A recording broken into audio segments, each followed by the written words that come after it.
Hi, this is Munson with Munson Music, and we're going to talk about a really easy way to play along with Chuck Berry on Run, Rudolph, Run. And we're going to start off on a C major chord. When we play C major, first finger goes to the B string on the first fret, second finger on the D string, second fret, and third finger on the A string on the third fret.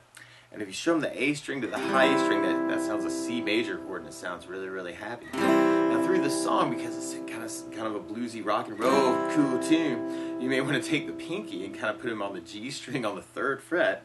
And if you strum the A string to the high E string, that sounds a C7. So you may kind of dig on that. Actually, it kind of adds a lot of color, kind of like blues coolness. And then from the C, we're going to be going to an F major. If you know the bar F major, you do your first finger across the entire first fret.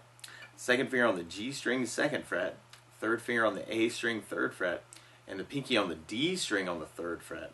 And if you strum all those together, that sounds an F major chord, and it sounds really, really happy. Now you might also want to think about lifting off the pinky and kind of making it like an F7, because that would just sound more bluesy. And then from the F, or actually if you want to avoid the bars, you could use a substitute for that called F major 7, where you do your first finger on the B string, first fret, second finger on the G string, second fret, third finger on the D string on the third fret, and if you strum the D string to the high E string, that sounds an F major 7 chord. That sounds really, really happy. So you might want to think about that too. And then from the F push, then we go back to C, and we got another C, and then we kind of pick up our rhythm actually through our intro on an F, and then another F, and then we go back to C, and another C, but then we go to a G major chord, and we play G major. First finger goes to A on the second fret, second finger on the low E string, third fret, and third finger on the high E string on the third fret. And if you strum all those together, that sounds a G major chord, and it sounds really, really happy. Now you might also want to think about using something called G7, where you do your first finger on the high E on the first fret, second finger on the A string on the second fret, and third finger on the low E string on the third fret. And if you strum all those together, that sounds a G7 chord, so you may want to think about doing that. Or you could even kind of do that same chord as a third fret bar if you're kind of picking on the bars and kind of the G7 that way. So through the song, actually, well, from the G, we go back to our C major. Now, one way to kind of work that would kind of be with downs, and actually, especially on the intro, you'll kind of hear where it's almost kind of a down, and you kind of kill the strings for the C and that first F, and then that other C, and then our other C. And then we kind of pick it up on the rhythm. And if you wanted to, you could kind of work downs through this. Kind of an 8 down per chord would actually be kind of a hit way to work it. So down, down, down, down, down, down, down, down. So you may want to kind of play around with that. It might be kind of a cool way to kind of mix it up too. A lot of times with a song like this, though, I like to add something called a strum pattern. And one of my favorite strum patterns for a 4/4 like this is down, down, up, up, down, up. So we took the C and just tried that a lot. You have down, down, up. Up, down, up, down, down, up, down, up, down, down, up, down, up. So we try that through our form. We'd have C, down, up, down, up, F, down, up, down, up, C, down, up, down, up, C, down, up, down, up, F, down, up, down, up, F, down, down, up, C, down, up, C, down, down, up, G, down,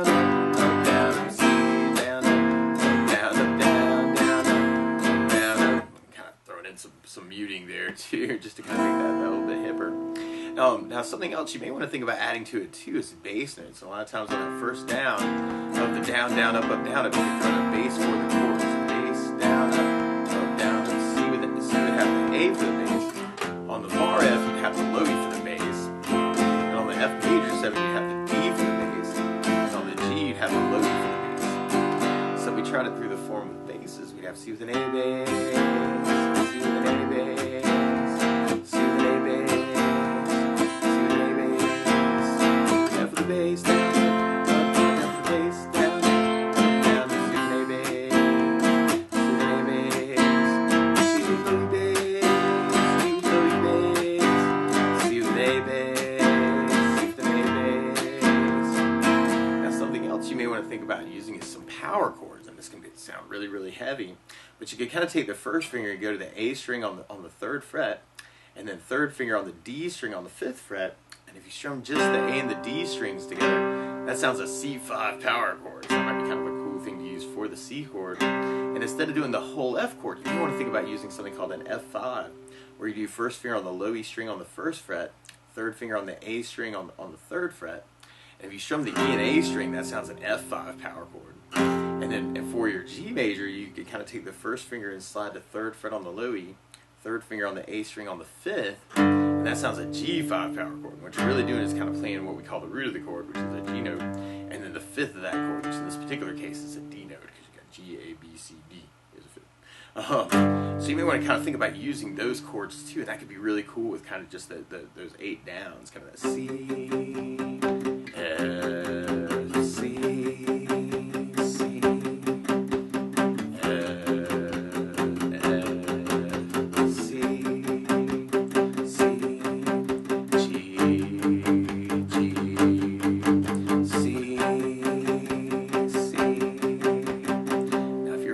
adventurous. There's some really cool blues licks you could kind of get around this, and you may have to adjust the power chord to kind of first finger, second finger to make a stretch all the way from the 5th fret on the D string to 7th fret on the D string. And this very, very cool lick where you kind of could do the C5 power chord and then take the pinky and kind of add it in on 7th fret on the D and then let it kind of come back. So I'm kind of using the kind of a 3, 3, 4, 3 if you're using first finger, third finger. So you want third finger, fourth finger, third, 4, 3. It can be a very, very cool blues rock and roll lick. And that idea actually you could move between the other chords. This can be a big stretch, but very cool if you can make it. You might want to play around with raising the head up too, actually, and playing with the strap can help too. But you'd have C, G,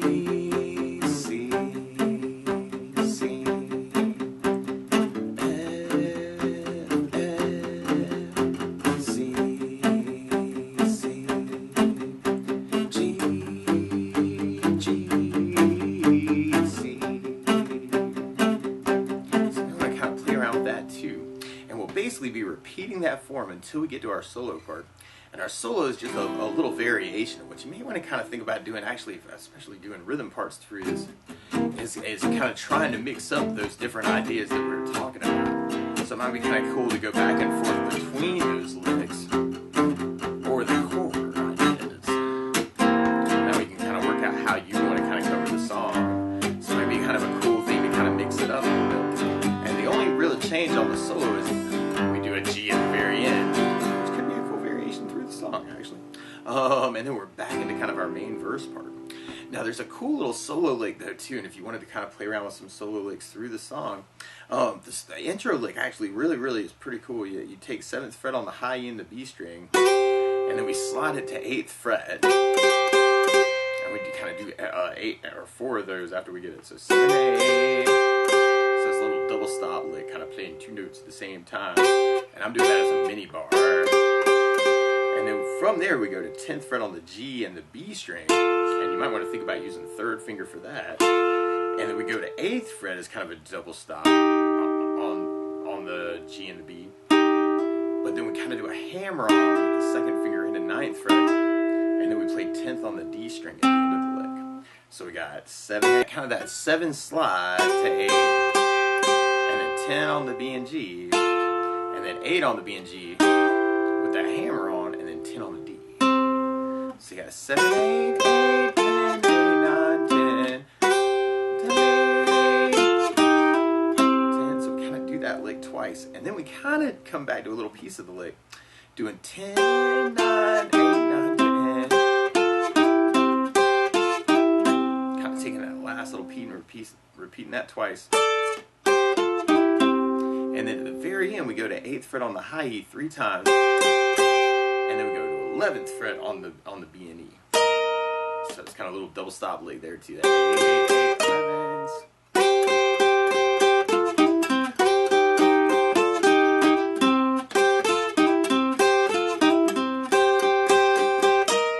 It's kind of that intro lick. Now, there's the whole song is kind of a C blues though, and so if you wanted to, you could kind of play around with something called the pentatonic scale through a lot of this too, and a lot of those licks are actually kind of coming out of little pieces of the pentatonic scale, and there's basically a C minor pentatonic scale would work for a C blues. So like if you're working off of a C note, like on the 8th fret on the low E string, you could work something called pattern number 1 of pentatonic, where you do 8th fret on the low E string for a C note, and then 11th fret on the low E for a E flat note, and then 8th fret on the A string for an F note, and then 10th fret for a G note, and then we go to the D string on the 8th fret for kind of a B flat note, and then we go to the 10th fret on the D for a C note, and then those notes kind of start over again. Then we go to 8th on the G for an E flat, and 10th fret on the G string for an F, and then first finger on the B string on the 8th for a G note, and then we go to 11th fret for a B flat note, and then we got high E on the 8th for a C note, and then high E on the 11th for a E flat note. So you got a C, E flat, F, G, B flat, C, E flat, F, G, B flat, C, E flat is kind of the 5 notes of that scale. Now what Chuck Berry does that's very cool as opposed to well, he does lots of stuff that's really cool, but you could kind of work kind of hammer-ons through that pattern as a lick idea, or pull-offs through that. That's kind of a cool idea. Or you could take Chuck's ideas, kind of doing the double stops, actually kind of finding places where you can play 2 notes together in the pattern. Or bends can always be cool too, where you kind of play and press up and into the guitar at the same time. So that might be kind of a cool thing. And what he's doing in the lick actually is mixing up something we call the flat third of the C note and into a regular third of the C note. So it's this cool little lick, right, that we kind of worked as kind of this double stop hammer on from the E flat to an E note. So you might want to kind of play around with that 8th fret to G string hammer on the G string. So we're going 8, 9, and then a lot of times you'll kind of follow that with a C note actually, or which is what Chuck does, or you know, kind of trying to find the C notes in the scale that way.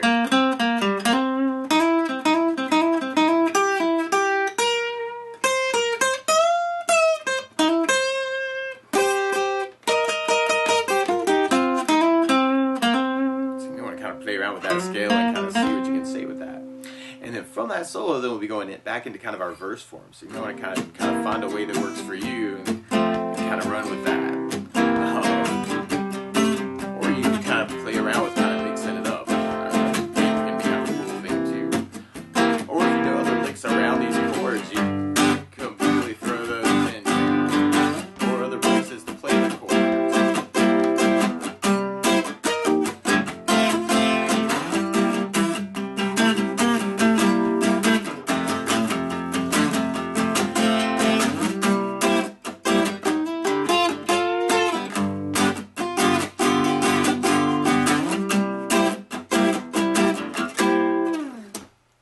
Kind of play around with it a little bit too.